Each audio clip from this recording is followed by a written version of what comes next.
Assalamu alaikum, family. What's good? Hope everyone is doing well. It's the second day of the work week, or actually the first day. We had a 3-day weekend. Most of us did on yesterday. Yesterday was the holiday, President's Day. So I hope you all had a long, a nice 3-day weekend. It's the last 3-day weekend for, I think, for another 3 months. I think the next one is Memorial Day weekend, as far as I know. So I hope you had a great holiday weekend. Hope you everything's going well for you. And the likelihood that things are not looking up at this moment, always remember this. Tough times don't last, tough people do. Keep your hope, trust, and faith in Allah God, and He will see you through. I could definitely bear witness to that. So getting to the topic for this video, I wish that Black lives matter to Black people. We always screaming, a few years back. You don't see it so much now, but it was Black Lives Matter. Black Lives Matter. Whenever a white police officer killed a Black man or woman, it was Black Lives Matter. Black Lives Matter. Black Lives Matter. Yes, Black lives do matter, but I wish they mattered to Black people. We know they don't matter to everyone else. And why should we care? Because they never have mattered to white people, Asian people, Hispanic people, the whole collective. It's never mattered to them. What should be important is Black lives mattering to us. We go out here and we want to boycott. We want to, get all up in arms whenever a white person kills a Black person, particularly when it's the police. A white policeman kills a Black person. We want to get upset, as well as we should. But let's keep that same energy. Let's keep that same energy when another Black person kills a Black person. When someone's caught in a unfortunate crossfire of a drive-by. When a child is being molested, being abused. A Black woman is being abused by a Black man, unfortunately. Black woman is being raped, assaulted, physically assaulted, whatever the case, by a Black man. Or Black women are abusing Black men. It happens. It's not, it's not noteworthy. It's not, uh, promoted out there in the news, but it happens. When we're abusing each other, when two brothers are beefing and one of them pulls out a gun and kills the other one, let's be upset about that. We can't expect we can't expect the world to respect our lives if we don't respect our lives. We look foolish. We look stupid. It's like why should we respect their lives if they don't even respect it? They kill each other. And I don't like this thing about black on black crime because crime is proximity. You have white people who kill other white people because they live in close proximity to each other. You have Hispanic people who kill other Hispanic people because they live in close proximity to each other. Same goes for Asians killing other Asians and blacks killing other blacks. Close proximity. But even though it's close proximity, it's still wrong. And those other communities that I mentioned, they don't kill each other at the rate where we're killing each other. They don't. And I hate to say that. It pains me to say that, but it's true. Black lives should matter. We should be speaking out against our women being pimped out, people slinging in our neighborhood, giving drugs, selling drugs to our people, pimping out our women. Black lives should matter then. But why don't they? Before I go any further, hit that thumbs up button, smash that thumbs up button down, hit the subscribe button so you get notifications whenever I do videos on here. Because the media, the most effective devil in America, has made it seem you have a white boogeyman. Black lives matter. They're going to come after you. Black lives matter. When it's us killing us. I saw it. I posted on my timeline and on social on Facebook a message from brother Nuri Muhammad, and shout out to him. Let me read it for you. Actually, I don't want to paraphrase. I'm going to read it for you. Just give me 1 second here.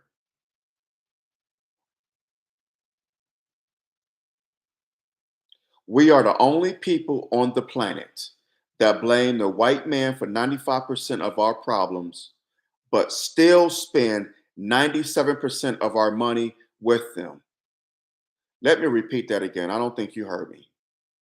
We are the only people on the planet that blame the white man for 95% of our problems, but still spend 97% of our money with them. If that is not true, then I don't know what is. Oh, the white man this, the white man killing us. The white man won't let me move up in the world. The white man, he keeping his foot on my neck. Well, slap his damn foot off your neck. Don't let this man have power over you. Yes, we know that white supremacy exists. Yes, we know that that the white man is responsible for problems here in this world. We understand all that. However, we're responsible for a large percentage of those problems too, because too many of us uphold white supremacy. We allow ourselves to be dominated by white supremacy, by the white man. Instead of complaining about it, do something about it, damn it. Complain about it is not going to do anything, especially when you still spend money with them. You still spend your money with them. You won't support a black business. You won't support your own. You won't educate your own. You want to go to him to educate your children. You want to go to him uh, to shop, buy clothes, buy food. You won't support your own. And yes, I'm guilty of it too. I'm not exempt. And yes, I get it. Where a lot of where we live at, there are not a lot of black owned businesses. There are not a lot of black grocery stores, black clothing stores. I get it.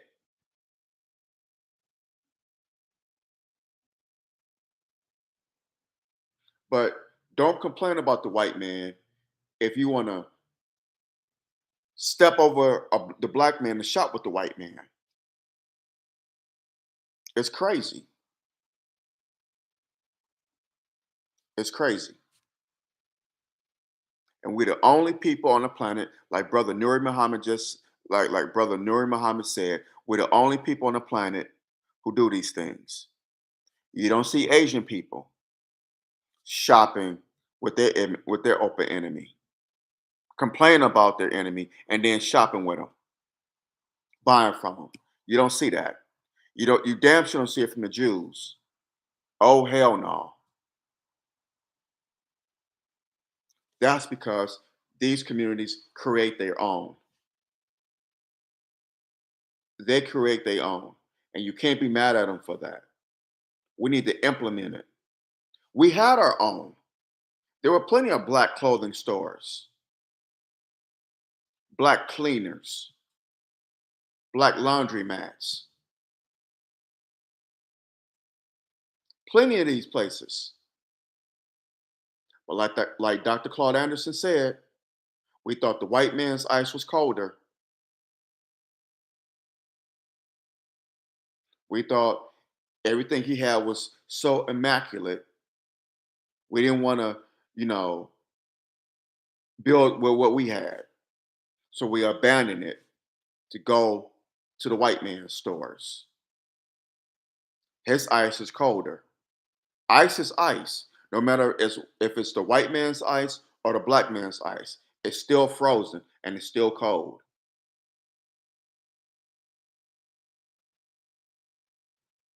So we need to point the finger at ourselves. What did the late great Michael Jackson say? I'm looking at the man in the mirror. Well, yes, we have to look at the man and woman in the mirror because we're the causes of our own problems. You know, it pains me to say this, but it's true. We are the cause of our own problems. We understand white supremacy. Yes, I cannot argue against that. I cannot argue against it. But knowing this, you would think that would make us say, okay, we know that the stack is stacked against us. We know that we're behind the enemy lines. Let's band together. Let's build. Let's build our communities. Let's build up our families. Let's build up our businesses. Let's educate our own children. We're the only people who send our children to be educated by this system, white supremacy, and then complain that they're not getting educated. Why would they teach you about the greatness of our people? That we created everything known to humankind, every damn thing. The light bulb, the gas mask, the traffic light, the automobile. Yes, that's right. The black man created the automobile. We built cities, civilizations. We created written laws. We created the alphabet, written language. All this was created by black people. We created soap, perfumes, colognes, cosmetics, all from black people. We are the greatest people ever to inhabit this planet. Do you think that white lady from the suburbs who comes to the hood in those dilapidated schools called the public school, insert whatever city,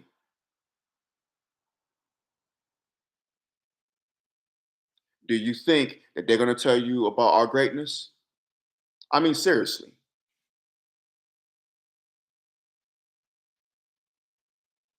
So if they're not going to do it and you know it, then why complain about it? That should be the opportunity to teach our own children. The mother, and brother Malcolm said this, the mother is the first teacher of the child. The message that she gives to that child, that she teaches that child, the child gives to the world.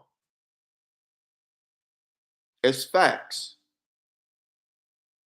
The mother is the first teacher of the child, not Becky from suburbia. She don't give a damn about your children. A lot of these teachers, not all of them, let me be very clear on that. Not all of them. You got some that are trying to do the right thing, and God bless them. Their heart is in the right place. But the powers that be, who they work for, they have another agenda. Their minds are elsewhere. They have an whole nother agenda. But for the most part, a lot of these teachers don't give a good goddamn about your children.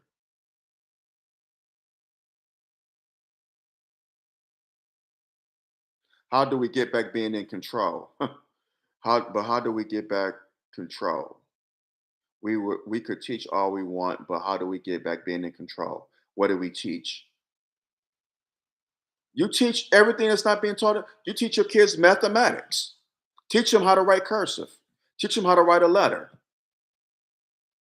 That's not being taught anymore. I was taught that in school.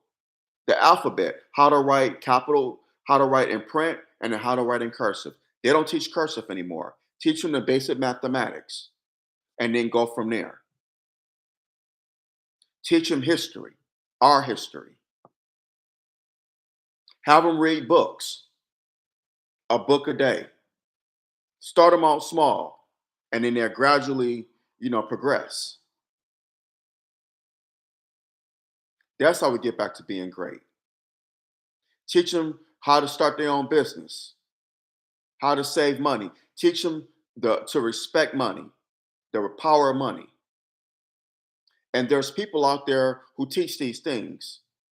Dr. Boyce Watkins, he has a program for children. The Nation of Islam, they a perfect example. Perfect example. Muhammad University of Islam, Muhammad University of Islam, MUI. They teach our kids how great they are, both boys and girls.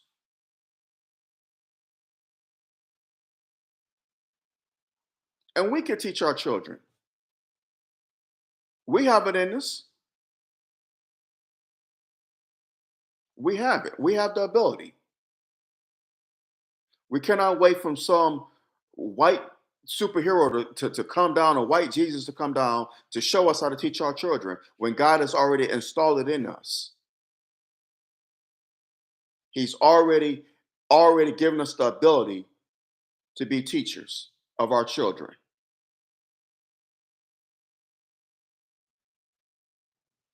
So it's there.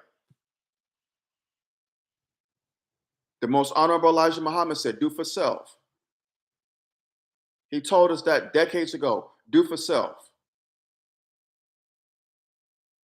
And what better way to do for self than teaching your own? So I hope that answers your question.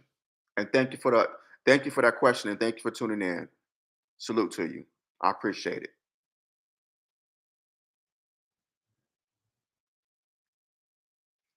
A lot of these public school systems in major cities, Chicago, Baltimore, Detroit, Philly, LA, San Francisco, Oakland, pick a city. Kids are not graduating at a high rate. They can't even do basic math or read at a grade school level. That should be a national crisis. Did y'all hear what I said? A lot of these kids are graduating school in these major cities, not being able to do basic mathematics. Basics. The basics. Or read at a grade school level. They're just passing them through. Passing them through. Passing them through.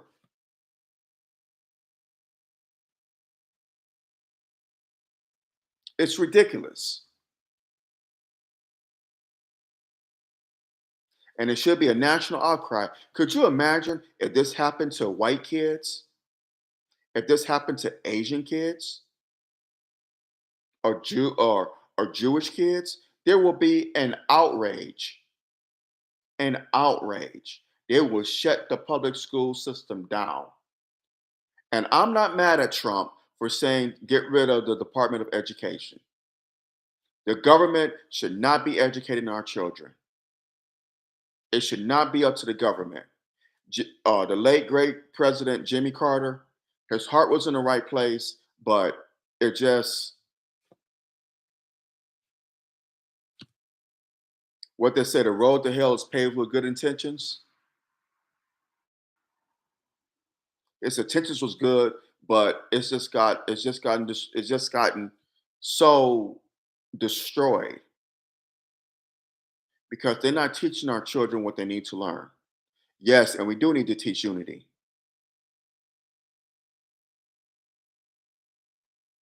But that goes back to the black family.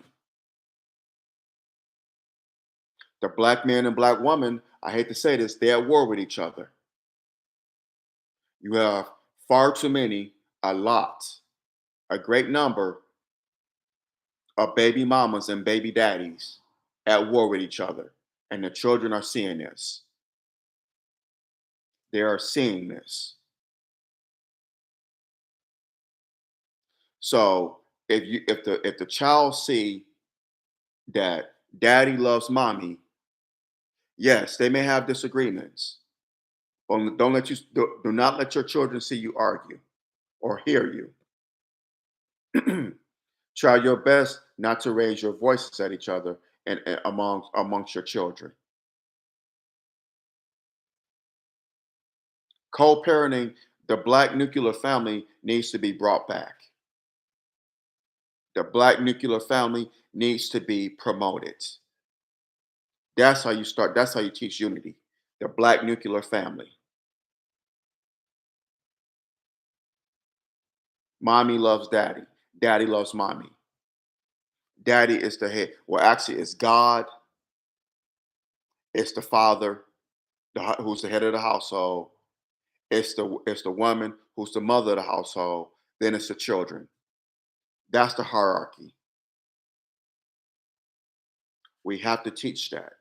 We have to teach that it takes a village. Uncles, aunties, grandparents. We have to bring back family reunions and family gatherings. We're going to have disagreements, but let's not fall out because we are all we got.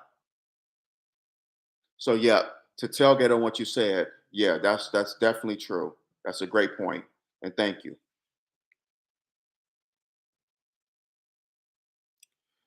There was a story in my hometown of Detroit, about a couple of weeks ago, a week and a half ago. There was a homeless young lady.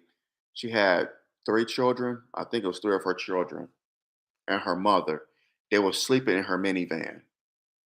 Have been doing this since October. She put in for assistance for to find shelter. The city of Detroit ignored it. She was just in the system. Well, a week and a half ago, a weekend before last, Super Bowl weekend, the temperatures in Detroit were sub-zero. They parked in one of the casinos in downtown Detroit in a parking garage. She had the gas on to keep them warm, but the van ran out of gas. When she woke up the next morning, two of her children, 9-year old and a 2-year old, were frozen to death. Frozen to death. A 9-year old and a 2-year old. Her mother was fine and she was fine. This never should have happened. Never, ever should have happened. Before I blame the city of Detroit, I blame the families. We always talking about it takes a village to raise a child. It takes a village. Well, it takes a village to destroy a child as well. Where was this village at? Where was this young lady's family? They couldn't take these kids in, these children in. It's bone chilling cold in Detroit this time of year. I know I grew up in that type of environment. Lived in it for 19 years. That's my hometown. This never should have happened. Where was this young lady's family? They couldn't take two of her children in, if not her and her mother. Make sure they had shelter. They had something to eat. They could sleep in a warm bed at night.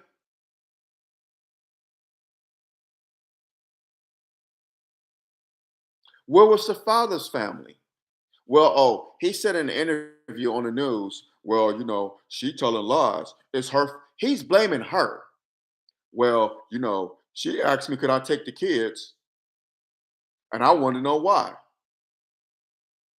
Negro, why do you need to know why? The woman's on hard times. She don't have shelter for her children. You could provide them shelter, but you turned your back on her. She know where my family stay. They're around the corner.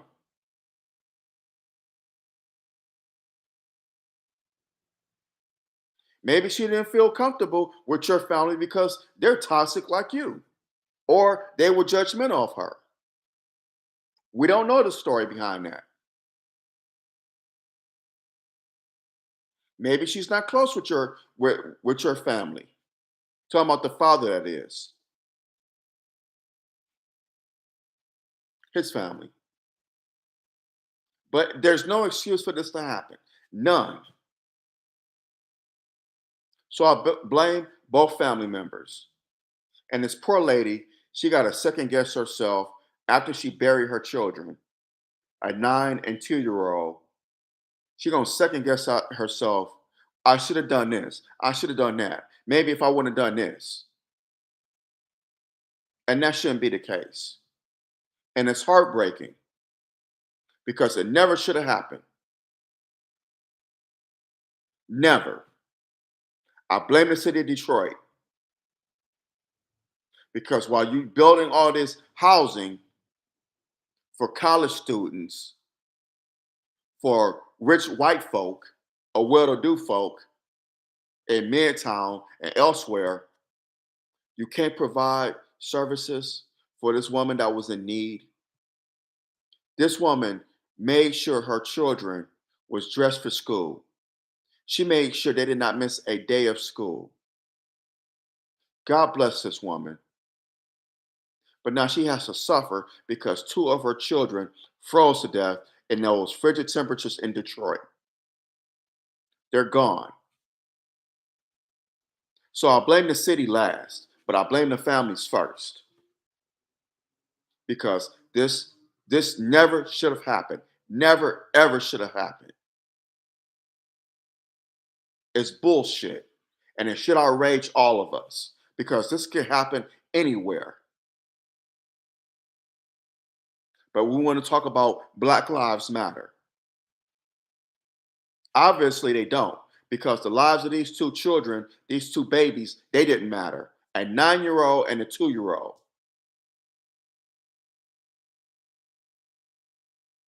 Their lives didn't matter. This would have never happened in other communities, but it happens in ours. And we sit up there and we want to point fingers at the mother. Well, she should have asked for assistance. She should have did this. And now the dumbass father is pointing fingers at the mother when it was his children. He hadn't seen his children or spent time with them in months. He was talking to them on FaceTime. It's insane. And it incenses me because this never should have happened. It's no excuse for this. Hit that thumbs up button, smash that thumbs up button down, hit that subscribe button so you get notifications whenever I do videos on here. The first one was watching my mother chase my. Oh my God, that's unfortunate. So my biological father and my mom and my mother, they had a toxic relationship. My mother, my grandfather, and my grandmother, they had a toxic relationship where it was abusive. My grandfather was abusing my grandmother, physically abusing my grandmother, and she was giving it back to him. She was physically abusing him. My biological father was physically abusing my mother. Thankfully, they just got a divorce, and my grandparents did too. But my mom saw that back in the day, back in the 50s and 60s. My mom witnessed this. I didn't witness it. I don't remember my parents going at it. I didn't witness it.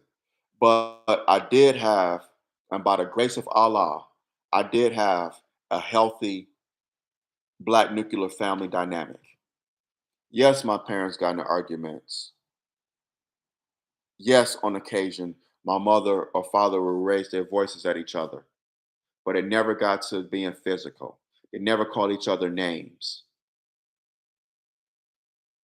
They didn't stay mad at each other for long. My mom didn't want to leave my father, my stepfather, that is, and my stepfather didn't want to leave my mother. So I grew up in a healthy environment. I grew up in a black nuclear family that was very, very, very positive and healthy. And I think I can never thank Allah enough for that. It was a Christian household. Both my parents were in the church, so that helped too. They both went to church, so I had that. I had that dynamic, had that great upbringing, and I wouldn't trade it for anything in the world. I converted to Islam later on because I think Islam better suits me, myself, and black people as a whole. But wherever you find your peace, whether it be in Christianity, Islam, Judaism, Buddhism, Hindu, whatever, because there's one God. There's one God. And as long as you find that the inner peace within you, that spirituality, that's what important. That's what's important. But I thank God for my upbringing. I cannot thank Allah enough for that because I could have been in a toxic um, environment as well. But I thank Allah that I wasn't. This is why I'm able to say what I'm saying now because I witnessed it. I witnessed a black man loving a black woman and a black woman reciprocating that love back to that black man. I witnessed both the black man and black woman loving their black children. I witnessed it, not just in my household, but in a lot of households, in my own neighborhood, in my church. So I can never again. I'm gonna iterate on this again. I can never thank Allah enough for letting me witness that. And I think our children need to see that now more than ever. We need to see that. A black man loving a black woman, not two black men loving each other, not two black women loving each other, because we know that two men cannot create life, two women cannot create life. It takes up that black man and that black woman, man and woman, to create life. So knock it off with the foolishness. That's first and foremost. But like I said a few minutes ago, black lives have got to matter to us. We cannot go out here and scream at the top of our lungs, Black lives matter to the world when they don't even matter to our own community, when they don't even matter in our own families. I mentioned this unfortunate event in Detroit with the 9-year old and the 2-year old. Obviously, the lives of these children didn't matter to the families. Talking about the young lady's family and to the the daddy. They didn't even matter to his ass. The mama was doing the best she could. And may Allah grant her condolence. I'm sorry. May Allah give her condolences and console her in this tough time. May Allah give her peace and be with her. No mother, no parent should have to experience this.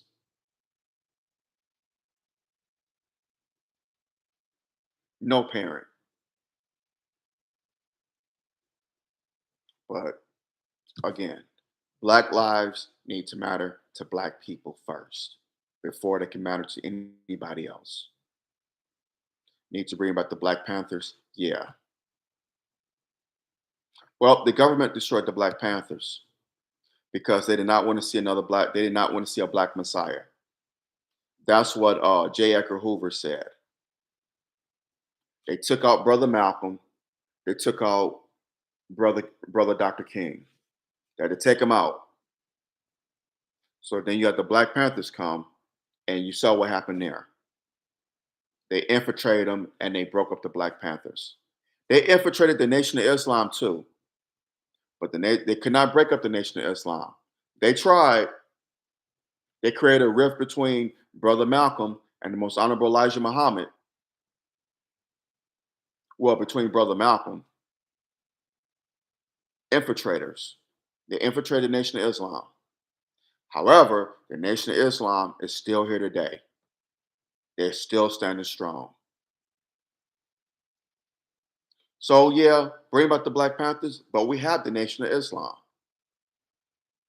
That 10-point program that the Black Panthers have or had, guess where they got that from? The Nation of Islam. What Muslims want. If you ever get the Final Call newspaper, on the last page, it says what the Muslims want. That 10-point program. The Nation of Islam started that, and the Black Panthers borrowed it. But you have the Nation of Islam. You don't have to be Muslim to support them. They're doing the work in the community for close to 100 years, 95 years now. So we have them. And I can never thank Allah enough for the Honorable Minister Louis Farrakhan, the Farrakhan family, and the brothers and sisters in the Nation of Islam. I'm gonna land my plane here. I think I made my point known. I hope I did. I hope y'all got something out of it that that Black lives have got to matter to us first and foremost. We have to love ourselves first and foremost. We can't expect love from the world when we hate ourselves, when we want to destroy ourselves. So hit that thumbs up button, smash that thumbs up button now. Hit the subscribe button so you get notifications when I get video or when I do videos on here. Share this video, share it, share it, share it. Share it as much as you like, as much as possible. Let's get the word out there. Let's have a conversation. We have got to love ourselves first. We have uh, um, an issue with self love. We do. We are a mentally sick people. We have to learn to love ourselves first and foremost. I cannot stress that enough. Drop your comments below. Let me know what you think. I would love to see your comments. And there are going to be some who disagree with me on this. I get it. There are. Believe it or not, there are going to be some who disagree with me. And that's fine and dandy. Let's agree to disagree without being disagreeable. In our disagreements, let's use logic, common sense, and respect and facts, not emotion and disrespect. That will get you nowhere. Support my YouTube channel here, my future projects. It'd be greatly appreciated. I cannot do these without y'all love and support, so please continue to support your brother. Brothers as well as sisters, y'all be safe out here. Beware and be aware. Satan comes to kill, steal, and destroy now more than ever before. So please be safe. Whether you going to work, coming home from work, dropping your children off at school, picking them up, running errands, going on vacation, whatever the case may be, please be safe. I'm heading to Chicago on Thursday for Savior's Day, my first one, inshallah. My first one, I'm heading there. So pray for your brother to have traveling grace. On that note, y'all have a blessed day. I'll talk to you soon, inshallah. I love y'all and have a great day. Thank you. Thank you for tuning in. And you're welcome for the gems. Yes, thank you. And you're right. Bringing Africa and African Americans together. But so what happened with brother Gaddafi? What Hillary Clinton said, we came, we killed, or something to that effect, and had that devilish grin and laugh. But on that note, thank you. Thank you for y'all support. I love y'all. I'll talk to you soon, inshallah. Have a blessed day. Assalamu alaikum.